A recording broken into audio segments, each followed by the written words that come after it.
Today, I'm going to be talking about my biggest financial burden and the truth about splitting your dream warehouse with your two mates, going through the pros and cons, as well as how much I've spent on this joint. Brother, your area's a mess. Bro, please organise your tools. Lachlan, Rex and I moved into the shop a little over 6 months ago, and it's honestly been amazing, but it's not all what it seems from the outside. Welcome back everyone to another video, and today we're in my manual swapped AU Falcon XR6 Series 2 Venom Red with optional boot rust. And if you haven't seen the last video, I got scammed on a gearbox. But as you can probably tell, this gearbox is mint. It works so good. It feels good, there's no rattling, it doesn't sound like bolts in a blender. Perfect. Exactly what I want. So I just picked up some parts for Rex's new project. I love how I share a shop with two of my mates because there's always entertainment there. So we'll see what they're up to. Oh, I love those 480s, man.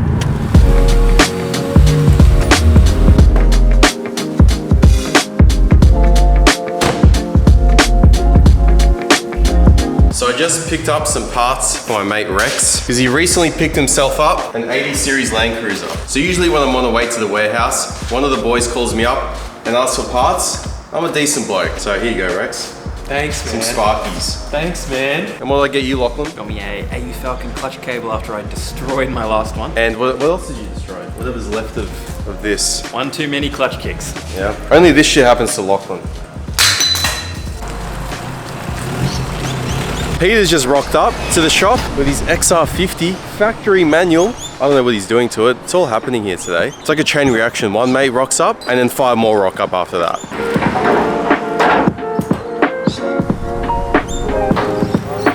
So before I show you the harsh truths of what it's like splitting a warehouse with your two mates, I'm gonna give you guys a bit of a shop tour because it's been getting pretty busy over the last 6 months that we've been here. So as you can see, a couple months ago, I got myself a hoist. It's a Molnar 3-ton. It's very, very used, but you know, it does the job. Peter's Nitro XR50's on the lift right now because he's doing a few things on it, getting ready for a roadie. So we're gonna start off from the top, work our way down. So up here, this is a little chill out zone.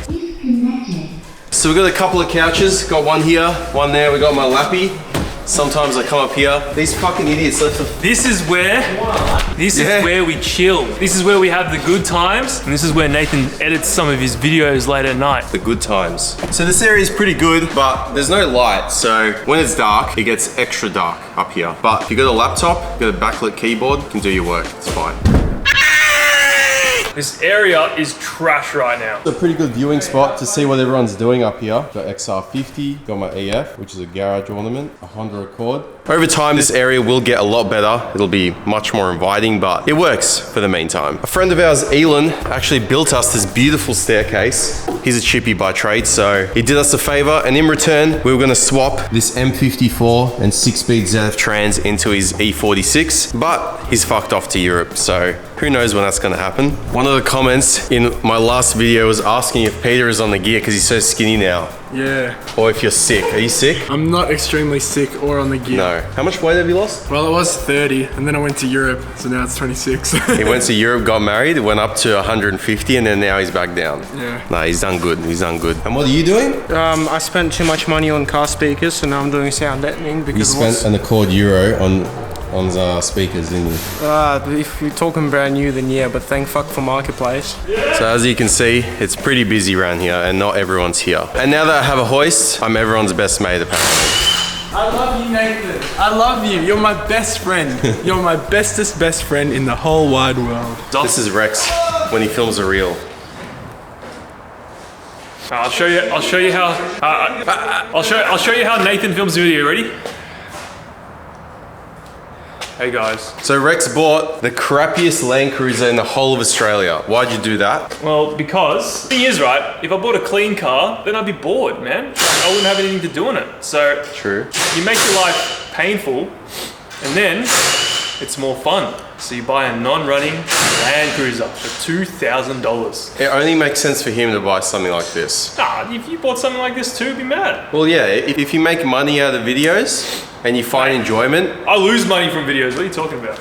This brings back memories because a couple of years ago, my dad had an 80 and the transfer case blew up. So hopefully that doesn't happen to Rex. But who knows?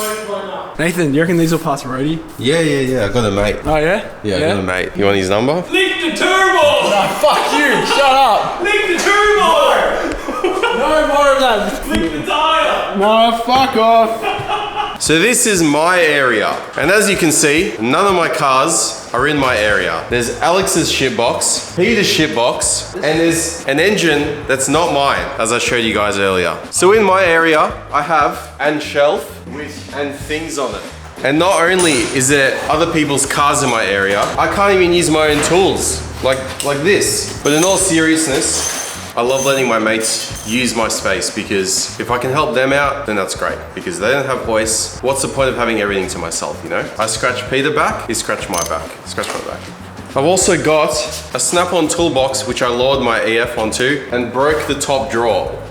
So now it barely opens because I'm an idiot. And this is Lachlan's area with his AE Falcon. Each one of the shop members has an AE Falcon. I have a red AE Falcon, Rex has a white one, and Lachlan has a silver one. And the gearbox is out of it because he decimated his throwout bearing. Lachlan is barely here, so there's not much stuff to talk about. He's got a couple of shelves, one of which is mine. There's another shelf. There's a broken clutch fork, more of my tools. He mainly uses this place for storage and obviously a hoist, because you may as well put a hoist in here. And this, of course, is Rex's area, which you've seen on his channel. His brand new second-hand, third-hand, fourth-hand, whatever, 80 series Land Cruiser, which is broken. His Chinese hoist, which funnily enough you can buy off AliExpress. And over here is the welding area, which coincidentally is also next to Rex's area because he's the only one that knows how to weld properly. I sort of know how to weld, but not very well. And Rex too has a shelf just like mine, which is also full of crap. And for some reason, he's also drilled a piece of wood into the wall. Lachlan, what's it like splitting a warehouse with me? Incredible. Incredible? Good fun? Good fun. All right, I want you to be brutally honest. Good fun. Yeah? That's it? Good chicken? Very good chicken. Let's go to the other one. Rex, what's it like sharing a warehouse with me? Well, what's crazy is that this is basically our dream. So we've worked so hard towards this place, and it's pretty hard to. Every time I come in here, I almost have to pinch myself because this is literally like a dream come true. So it's cool, I guess, to have you behind the camera, be a part of all this. Like, it's funny how we met as well. We met literally because of YouTube, I guess. And yeah, we've finally got our own space, a little content house, I guess, and it's a lot of fun. If I'm being brutally honest, I guess my area is pretty shit right now, so I can't really talk. And you're using my tools. I know what you're And gonna I'm say. using your tools. I know what you're gonna say. You're gonna say I'm messy. I do tend to leave a bit of a mess because my brain is scattered. At least you know. Stuff gets done. It's just a little bit all over the place, just like this video. It's also really good having help around the shop because obviously if I was to do this all myself, it wouldn't be very fun at all. And then if Lachlan had his own warehouse as well and no one to help him, that would kind of suck. Sometimes when you're in a pinch and you need to get something done in the car, it's always good to have another pair of hands or you just can't work something out. You know, sometimes Rex will be stuck on something and then he just needs a fresh pair of eyes. I have 4 of them, so sometimes I can help. And then same thing with me. Although I'm technically a qualified mechanic, I would say that Rex is better on the tools than I am because I spent 4 years working on pedestrian cars, not modified cars. And you got to use a different part of your brain. So going back to what I said earlier, sometimes it's good just to have another set of eyes look at a problem. 100%. And it's cool, like we got a bunch of the boys to talk shit to. Please don't record my ass, bruh. No, we're going through here. Brother, get out of there.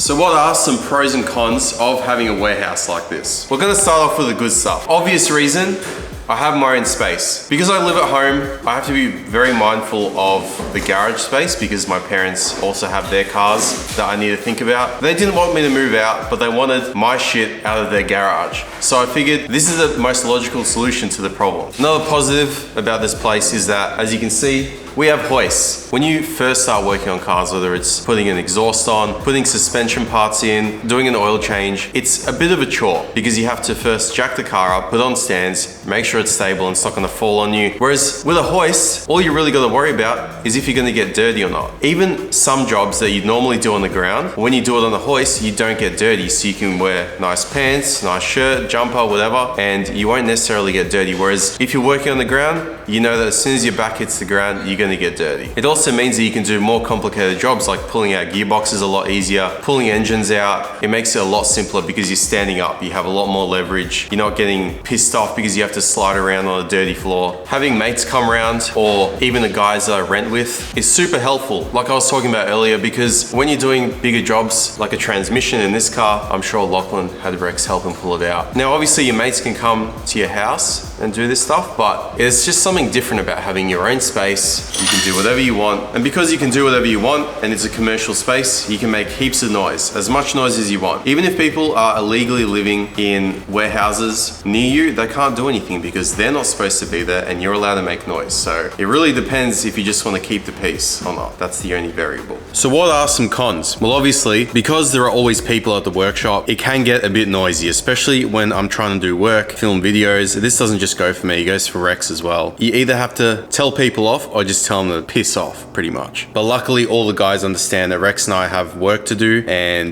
if we need to film, they don't kick up a fuss, which is good. But at the same time, there are times where Rex and I are filming a video and he needs to talk, which means I can't talk. But if he's working on the car, making noise, and I need to talk, we both just need to stop what we're doing. So it can get a little bit inconvenient, but the pros definitely outweigh the cons about having people here, that's for sure. Another con is the fact that we all have a million cars. I personally have 4 cars. Used to have 3, but very recently I just bought a 4th one. You guys will see that very soon. At the moment, I can count 1, 2, 3 of Rex's cars. Lachlan has 2 cars here, and I have 3 cars. And that's just counting the cars inside. The problem with that is if one of us needs to get a car on a hoist or off a hoist, we have to do the biggest car shuffle ever. Definitely gives me flashbacks to when I was working as a mechanic. That is probably the #1 most annoying thing about having other people to share a space with. And the last thing, which is not necessarily a bad thing or a good thing, it's just a fact, and that is the money. So obviously, we don't own this place. The factory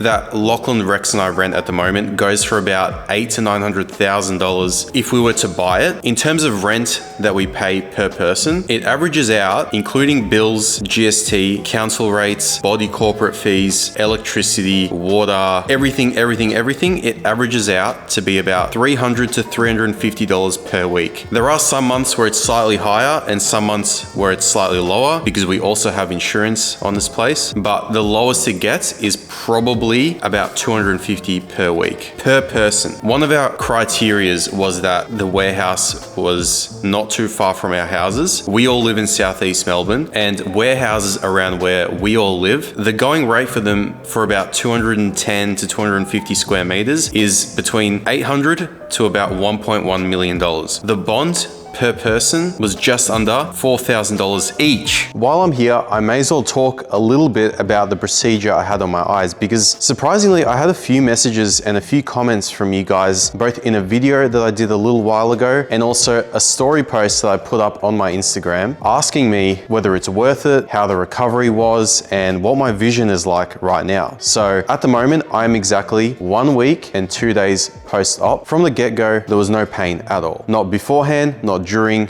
not after. The procedure literally took no longer than 10 minutes. The place where I got it done is called Eye Laser Specialist in Armidale, Victoria. I had 3 appointments beforehand, checking my vision, making sure I was eligible for the surgery, and on the day I rocked up, they put some numbing eye drops in my eyes, and there were 2 lasers. The first laser actually makes an incision in your eye, flap on your skin that's 100 microns thick. Do that on both eyes. They spin you around from the first laser to the second laser, and that's when they do the lasering and shape your cornea. The weirdest part about the whole thing was I could literally smell my own eyeballs burning. I didn't feel any sort of discomfort. I'm not gonna lie, I was a little bit nervous, but I knew that just judging by the way they were treating me, it was super, super professional, and I couldn't recommend them more. In terms of whether it's worth it getting done, for me, 1,000,000,000%. I hated glasses. I hated the way I looked. They were inconvenient, always got dirty. They would fall off my face, especially working on cars. Anyway, guys, I hope you enjoyed this vloggy video. If you guys have any questions in terms of the LASIK eye surgery that I got, leave them down below or hit me up on my Instagram. But anyway, until next time, take it easy.